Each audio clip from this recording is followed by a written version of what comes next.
Hey guys, Lost Wolf here, and welcome to my playthrough of this neat little Flash game called The Journey Home. It's a sequel to another Flash game called The Journey that I played on stream a while ago with no voiceover, but now I'm going to make a video on it because I appreciate the game's artistic story and graphics and its simplistic storyline. I like it. Alright, so this game is created by a user on Congregate named Raius. I'll put the link of this game to in the description below, so you guys can check it out if you guys want to. I usually frequent Congregate. I usually check their achievement list and see what games are there for achievements, because that's how I usually play my games. And someone told me that they made a sequel of this neat little game, and this game doesn't have any achievement, but I'm still gonna play it because it looks pretty fun and I like the story. Alright, let's get started. So I'm gonna provide a narrative voiceover for this video, make it a little bit higher quality than usual. So let's do it. Alright, you are an adventurer for hire. You take various jobs and requests in order to make a decent living. You left your home and your family in order to travel and gain more experience in your line of work. Now, for the first time in years, you are returning home. You traveled far on your adventures and you are a long way from home. The road is arduous and full of danger. Various creatures and demons prey on travelers. Only the most wealthy people would be able to afford safe transport. Everyone else undertaking the journey must do so on foot. You know all of this, but all that matters to you is getting home. The long journey and the danger are worth it. Early one morning, you pack what few belongings you have and head for the town market to pick up supplies for the journey. After stocking up on rations and other necessities, you began your journey home. The first day passes without much happening. There are no other travelers on the road, and you are too close to civilization for there to be any stray demons or monsters roaming around. That night, you happen across a campfire and a lone traveler sitting next to it, seemingly lost in thought. Oh wow, you play as a different character, because in the first game, you play as I think a mercenary for hire that undertakes odd job and stuff, and it was a pretty neat narrative. But now we're playing, I don't know if I'm playing as a female or a guy. It looks more like a female. Alright. Hi. Pressing. Oh, whoa. I can attack? The other game, there was no combat system. Oh, greetings. I didn't expect anyone to be traveling through here. What's your name, friend? Oh, you can name yourself. Ah, I'm Vike. Vike? Nice to meet you, Vike. You can call me Meredith. I assume you're traveling north. Then we're both going in the same direction. I'm on my way to the city. I imagine we'll bump into each other a few times on our travels. If you're tired, you're more than welcome to relax here for as long as you need. Our journeys are long and dangerous. Any rest we can get is a small blessing. Oh, sure, I'll take you up on that offer. I just hope you don't rob me. Alright, I think it's okay to be a little trustful at times. It's always nice to have some company. Please, sit down and make yourself comfortable. You sit by the fire with Meredith, happy to rest your legs. You end up talking about your most recent jobs, as well as where you're going. Meredith says she's a huntress who specializes in magic. Oh wait, if I'm a female, why name myself Vike? Oh, whatever. It's interchangeable. It's a feminine name. She's on her way to the city, where the work pays better, although she takes any job she finds along the way. The two of you talk for a few hours before you decide it's time you be on your way. Before you go, Meredith reaches into her bag and pulls out 2 jars of preserved meat, handing them to you. It's not fancy, but from the sounds of things, you could do with either more money or more food. This should keep you going for another 2 days if you pace yourself. Ah, thank you, Meredith. That's very kind of you. You thank her for the food and continue down the road. You continue traveling, leaving the warm glow of Meredith's camp behind you. A day passes without much happening. That night, you see what looks like a child collapse on the road in the distance. You hurry to investigate. Oh, cool. I can attack! Oh no, what happened to you? The girl's alive, but is unconscious. On closer inspection, you see claw marks along her right arm. You recognize the claw pattern as that of a demon's. The wound seems to have been inflicted a few days ago, although it seems she's passed out from exhaustion as opposed to her injuries. Given enough time, the girl will turn into a demon herself. However, she should have a few days left based on your knowledge of the infection. You don't have the skill or knowledge needed to make a cure for it, but you can at least make a basic potion to give her back her strength. You set off towards the nearby forest to find the herbs you need to prepare the potion. Oh no. Oh my god. Controls. Left, A or D or left and right moves the arrow.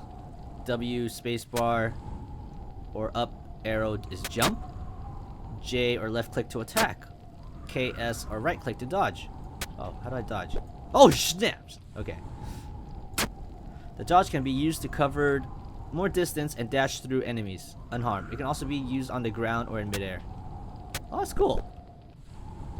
Wow, it has a combat system. The last game didn't. It was a pure narrative experience. Okay, cool. So these are the demons that attacked, what's her name?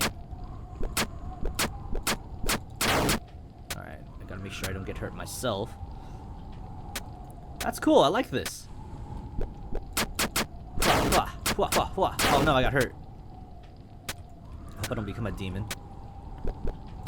Alright, let's collect all the herbs. There should be 4 left. Oh man, oops. There you go. You have all the herbs you need. You decide to return to the girl and prepare the potion. Okay, it's automatic. You return to the girl and hurriedly prepare the potion. You give it to her and lay her down on your bedroll. You make a fire while waiting for the potion to work. After a few minutes, she begins to wake up. Okay. Hey, little girl, you okay?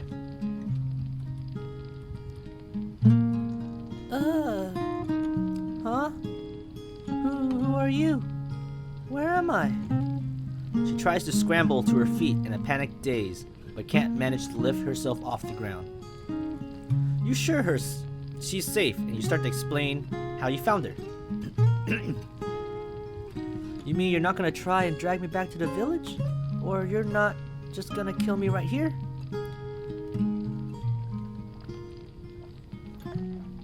Sorry, my throat's congested for some reason. How do I know I can trust you? And why did you even help me in the first place?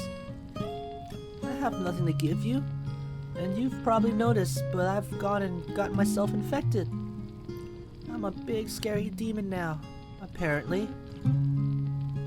Maybe they were right. Maybe I should just be put down before I get any worse. Well, there's a way to cure it, you know? I guess there would be. I went to the village alchemist to ask for help as soon as I could.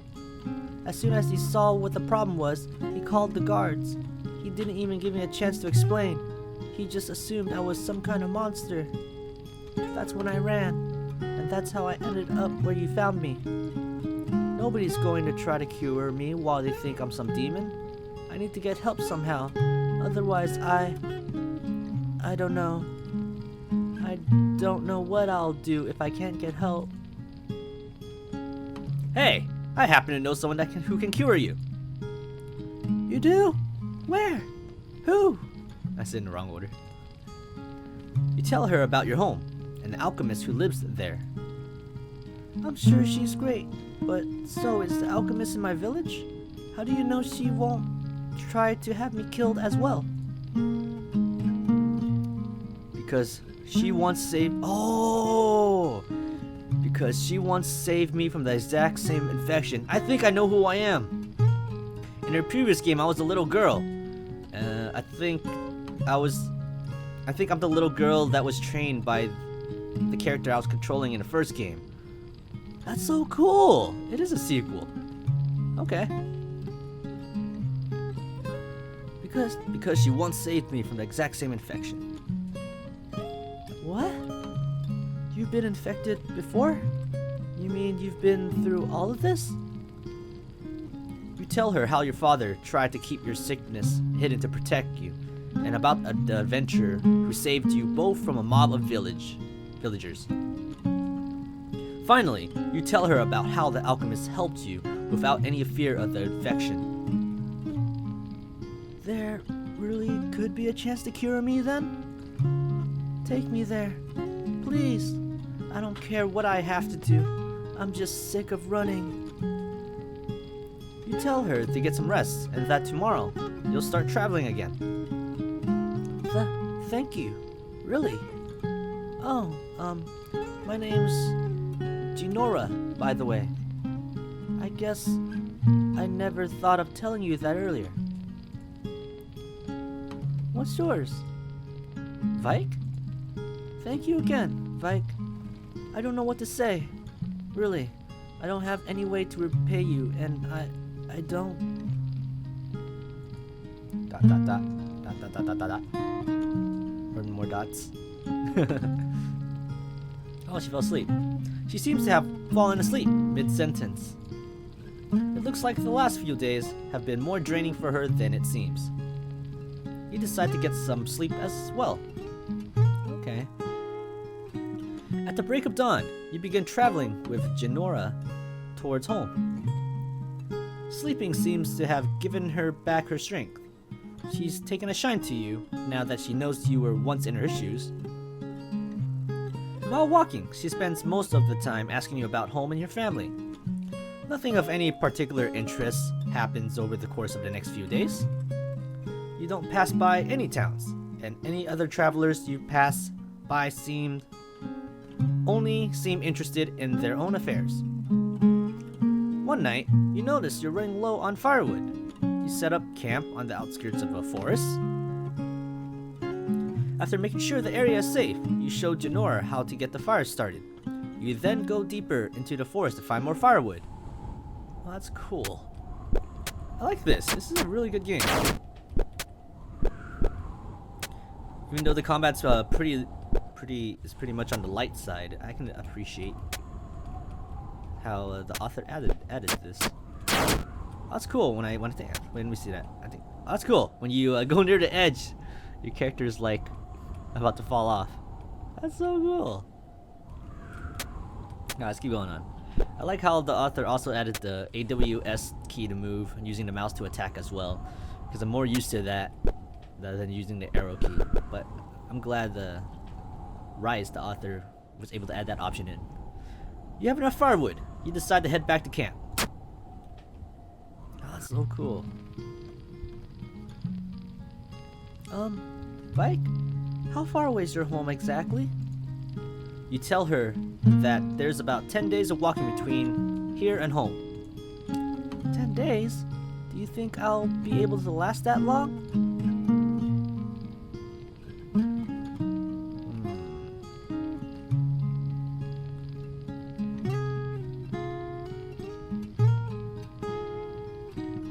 I don't know. If I try to visit another alchemist along the way, that alchemist might rat out on me. Or we can just let's try to get straight home. I'd rather trust the alchemist that we have at home rather than any other ones. You've been through this before. I guess you'd know how long it takes. I know you're confident in how long I have left, but still, I'd rather not waste any time on the way there. You chat for a little while longer and eventually go to sleep, eager to start traveling again as soon as possible. The next day, you and Janora end up passing through a small town. You pass by a tavern, and the smell of food wafting out through the open doors makes your stomach growl furiously. You've been running low on rations, and you only now notice that your coin pouch is uncomfortably light as well. Oh no. You check the notice board to see if there are any jobs you could do on the way home for extra gold. It looks like the mines nearby have been overrun by lesser demons, and the client is in the next town you'll pass through. You decide to take it.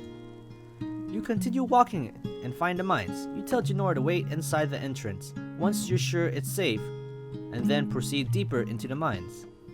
Okay, so wait inside the entrance. Oh, it's another enemy's type. Looks like they're homing on to me, I think. Yes. Whoa, so cool. Light-hearted platform. Makes me happy. What happened if I lose all my health? Well, I don't want to find out. So let's kill all the monsters in a mine. I keep forgetting to use my dodge, or I should call it more of a dash. An instant dash. Ah, there you go. That seems to be the last of the demons. You head back to the entrance where Janora is waiting. You find Janora sitting against a wall at the entrance, right where you left her. She jumps to her feet and dusts herself off as you approached.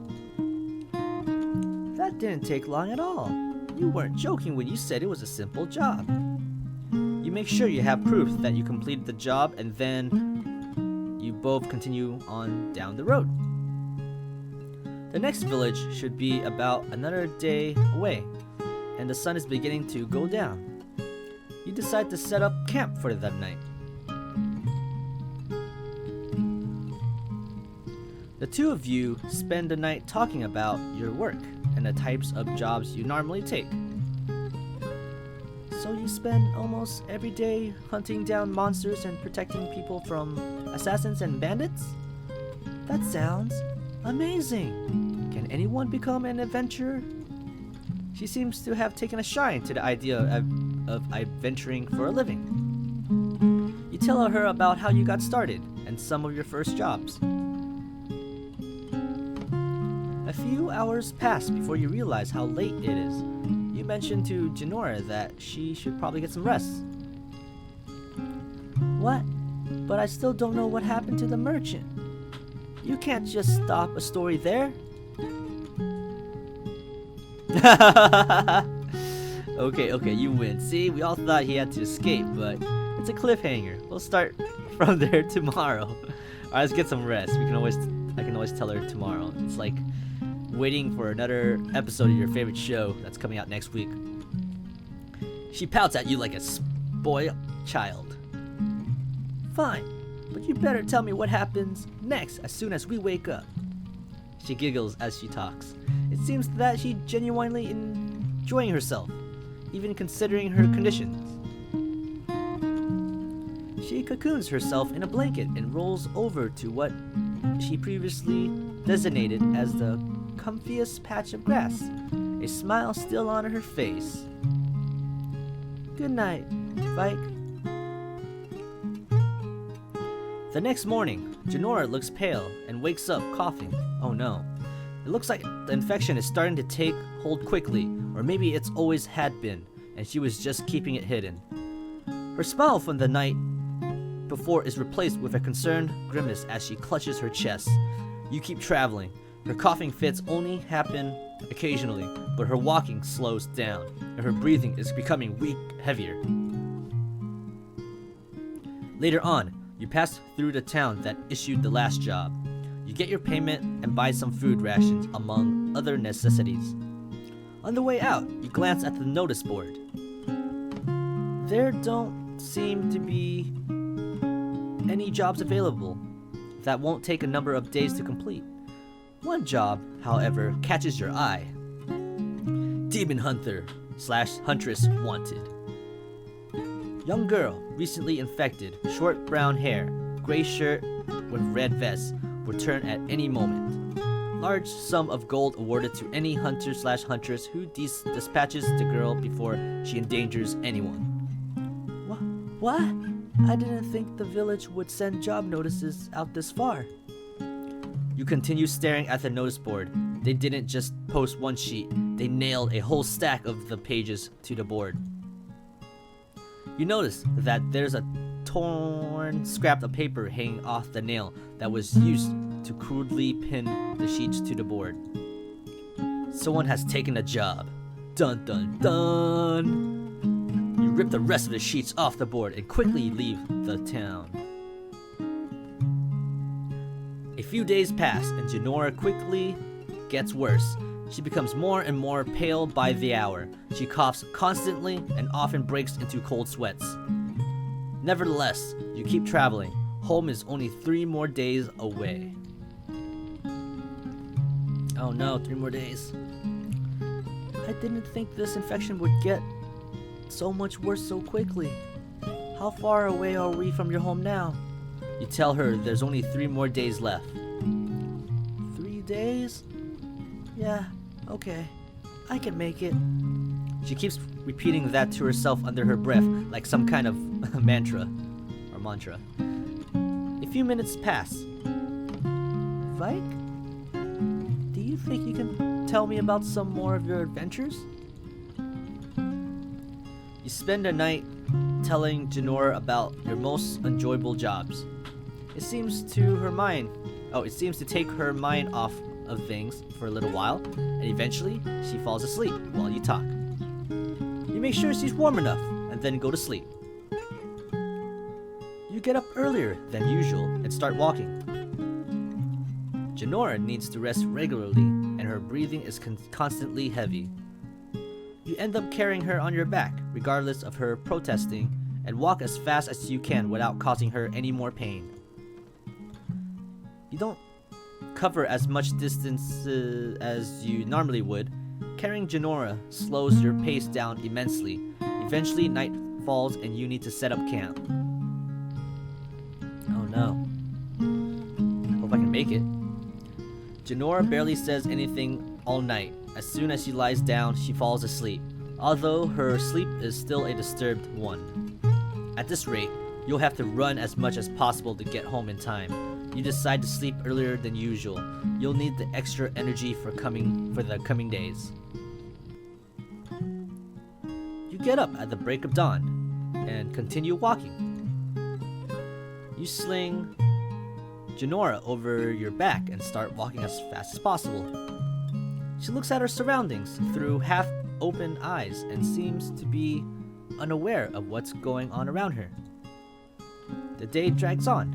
Your legs are giving out under you by the time the sun sets. As you trudge along the road, you feel Janora tap you on the shoulder. It seems she's gotten some energy back from resting all day, even if only a little. You put her down, and the two of you keep walking in silence. A few minutes later, you happen across a campfire with a familiar face resting next to it. Meredith! Oh, it's Meredith! Ah, it's nice to see you again. How have your travels been so Oh, don't tell me she's the one that's taken a notice. Oh, you found a friend, I see. My apologies. I'm Meredith, and you are... Janora. Nice to meet you, Janora. Are you feeling okay? You look a bit pale. No, I'm fine. Really? You cut the conversation short. Janora seems like she'll collapse any second. You tell Meredith that you need to keep traveling. You're in quite a hurry, aren't you? Well, no worries. I'm sure we'll meet again. You quickly continue down the road, Janora barely staying upright. Stay safe, friends. Oh, she's pretty nice. Oh no. The happy, lighthearted music is gone. You continue traveling. As soon as Meredith's camp is far behind you, Janora clutches her chest and coughs violently. You continue walking as far as you can, but eventually you have to stop for the night. Even though Janora is wrapped in her blanket and next to the fire, she still shivers with the cold. You throw your blanket over her and sit against a tree. Watching the road, you're almost positive that sleeping tonight would be dangerous. A few hours pass by before you notice a silhouette moving down the road. They seem to be glancing around, looking for something or someone, and you think you can guess who it is. You extinguish the fire as quickly as you can to avoid being seen, but you're too late. The figure comes to a halt. They're looking directly at you. You see a slight glow appear in their hands, and then a cascade of fireballs launch from them, flying towards you. You jump to your feet and get ready to defend yourself. Oh no. Oh no. Oh no. Am I hitting fireballs? What's going on? I think I'm hitting fireballs. Oh my god. No. Oh man. Oh man. No. Oh my god. Okay, it's coming towards me.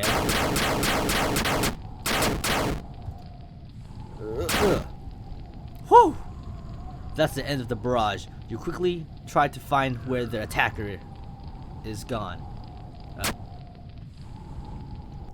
Or has gone. Or is gone. You sprint out onto the road, catching a glimpse of the assailant running over a hill. Although your legs were weak from earlier, the adrenaline pumping through you makes you feel like you can run for days. You catch up to the mage. Oh, it's Meredith. Oh no! As you suspected, it's Meredith. She tries to run as you approach. It seems she's only suited to fighting from a distance. You catch up quickly and tackle her to the ground. Vike, we meet again, it seems. You tell her to explain herself, placing your sword to her throat. It's simple. She'll turn into a monster any day now, or any second, by the looks of things. Killing her while she's weak is for the greater good, and if I can pocket some extra gold while doing so, then all the better. You've become too attached to her to see that she's a threat. You explain to her that it can be cured. Ah, yes. You've done an excellent job of that so far, it seems. What if you can't get this cure in time? What if she turns? Would you be willing to put her down if it came to that? It won't come to that, because I'm filled with determination. Ha! The blind optimism of youth. Only time will tell if you're correct, and from what I can guess, you don't have much of that left. Now then, what will you do with me? I've lost this little confrontation, it seems. I'm curious to see how you handle this situation. I'm pretty forgiving, so I think I'll spare her. Yeah, I think I will. You lift your sword from her throat and slide it back into its sheath. Predictable. Adventurers rarely seem to have any capacity for rage, and you're no exception. Now, what do you say you let me up and I'll just... You punch Meredith so hard that her head rebounds off the dirt and she falls unconscious.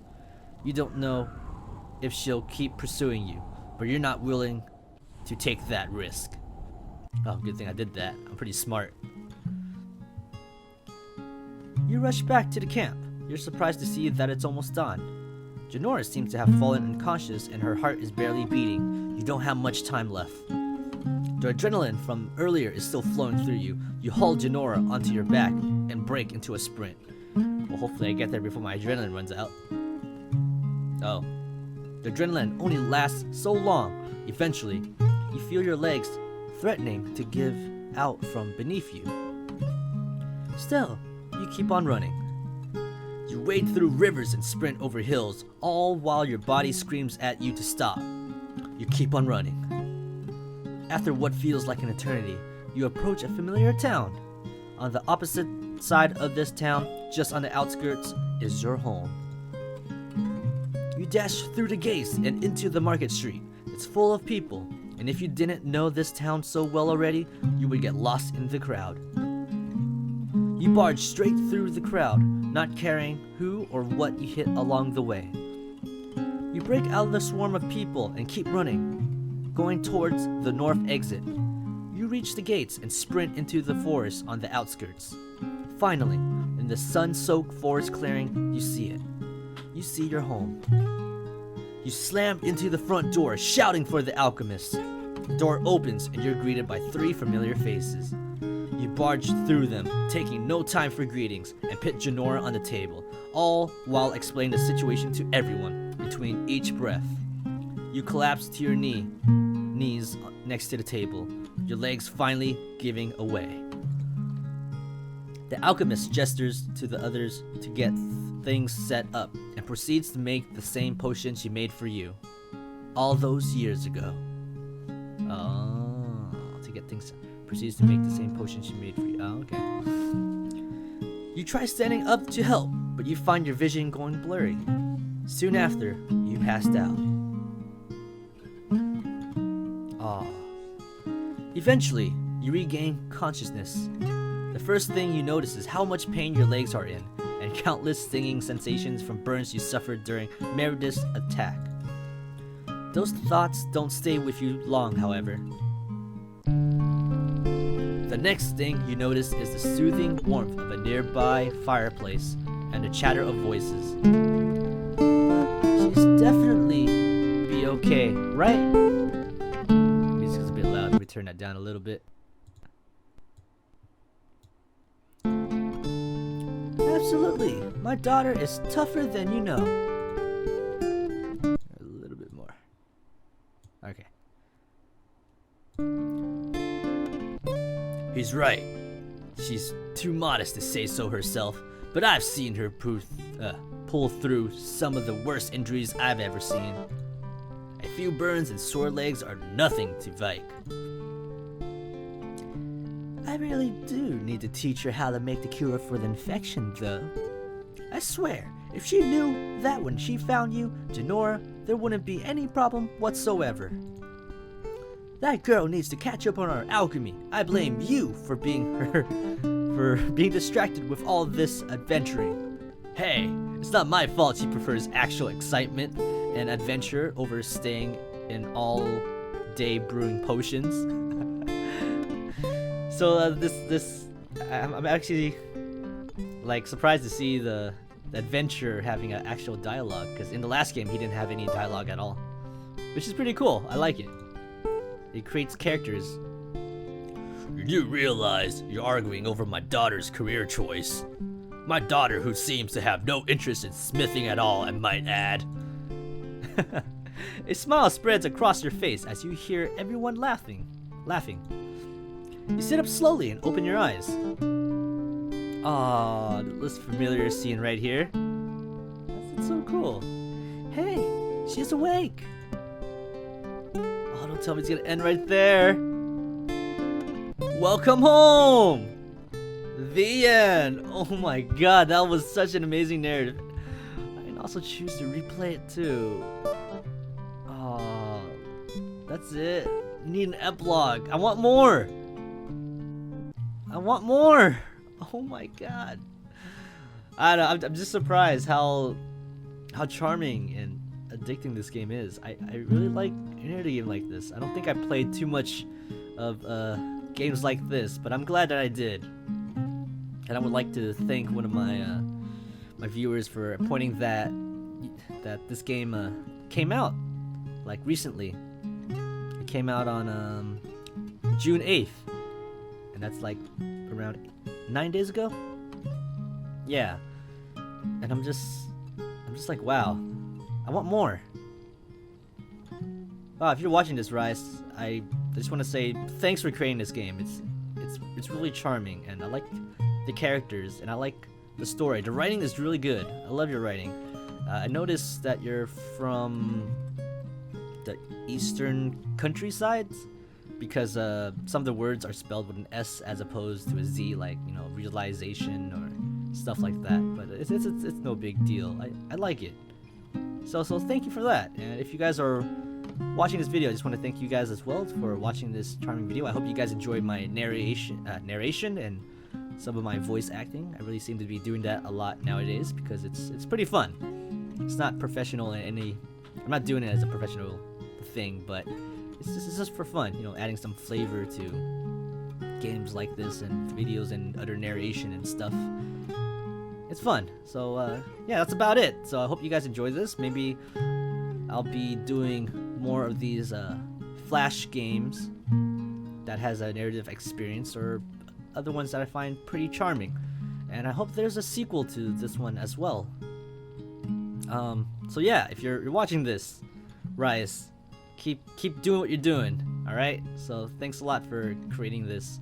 And other than that, I'd like to thank you guys for watching this as well. If you guys enjoyed this, leave a comment, leave a like, and let me know if you like these type of things. I would probably do a lot more of them. So yeah, that's about it. So I just want to say thanks for watching, guys, and I will see you guys on the next epic Lost Wolf production. I'm Lost Wolf, and I'm signing off.